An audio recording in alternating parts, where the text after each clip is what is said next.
Welcome back. Now, apart from the odd cave painting of woolly mammoths, the Ice Age is not widely considered as a golden era for art. But next week, a new exhibition opens at the British Museum, challenging us to think again. It explores the period when modern man arrived in Europe around 40,000 years ago and shows work it claims was created by artists who were able to express themselves creatively. Our culture editor, Matthew Kane, has been with the rather more modern artist, Grayson Perry, to check it out. Most of us think of great art as the work of sensitive sophisticates, not necessarily cavemen. But a new exhibition at the British Museum is aiming to overturn our preconceptions about the Ice Age, with ceramics, drawings and bone engravings like this one, aged up to 40,000 years old. And it's all being presented as art rather than archaeology. We took Turner Prize-winning artist Grayson Perry to hear his verdict. Well, the first thing that strikes me is that, as a drawing, it's very well done, considering the kind of tools they had. I mean, they know their subject incredibly well, and just purely on observation, they're doing exactly the same thing as an artist would do today.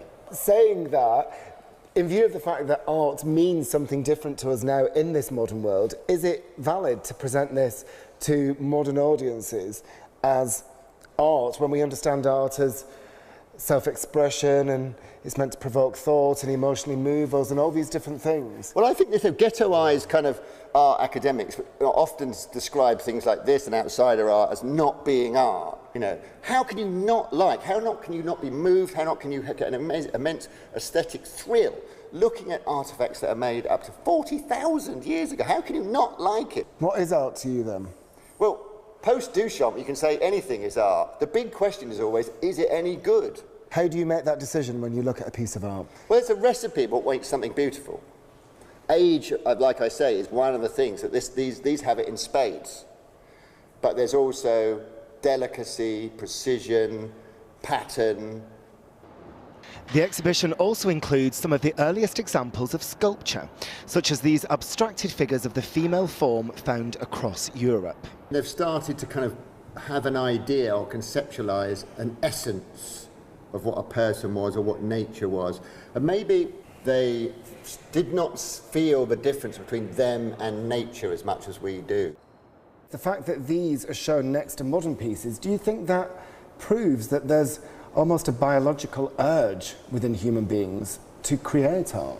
I think that's one of the most powerful things about this show, is that these people, even though they were living in one of the harshest environments where they were kind of hunted by wild animals, they still needed to make art. They still needed beautiful, non-functional objects around them for whatever reason we don't know. At the heart of the exhibition is this more representational sculpture, described perhaps bluntly as a mature, obese woman who's had children. Dating from around 30,000 years ago, it's the oldest known ceramic figure. It was found in what's now the Czech Republic.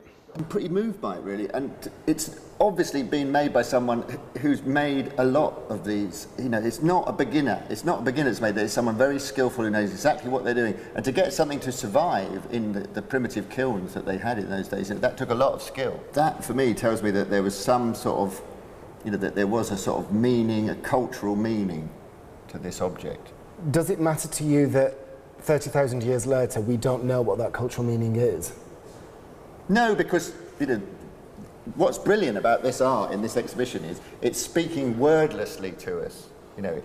This is speaking to a part of us that is almost without language. It's communicating across all those thousands of years visually to our. It's almost like an unconscious to unconscious conversation that's going on. And so the artist that made that is speaking to some sort of deeply buried part of being human that I still have now. It's a far cry from cavemen hunting woolly mammoths. But how will the show affect our 21st century understanding of art? I think all contemporary artists should come to this show because I think it reminds them the business they're in. The petty concerns of whether your conceptual art is a little bit different from somebody else's conceptual art will evaporate when you think, this is the root of why we make art. If only I could make things that communicate to my society with the power and relevance that these objects must have had for their society. That's the thing I would take away from it. Grayson Perry with Matthew Kane. And a reminder of tonight's main news. The French